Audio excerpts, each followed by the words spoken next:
আর একটা মাঠ আমাদের জন্য আসবে, সেই মাঠের নাম হলো হাসরের ময়দান। এই ময়দানটা আরো কঠিন ভয়াবহ।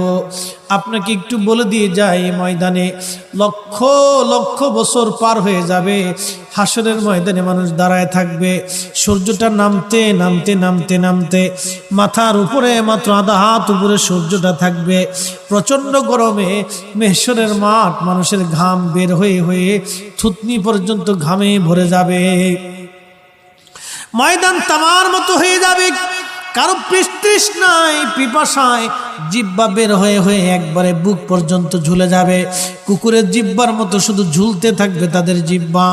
কঠিন এই ময়দানে মানুষ বলবে, আল্লাহ আমাদেরকে জাহান্নামে পাঠিয়ে দাও, আর না হয় আমাদেরকে জান্নাতে দিয়ে দাও। মেশরের মাঠ আমাদের আর সহ্য হইতেছে না আল্লাহ, বড় কঠিন লাগতেছে। এইভাবে লক্ষ লক্ষ বছর পার হবে। আল্লাহ বলেন,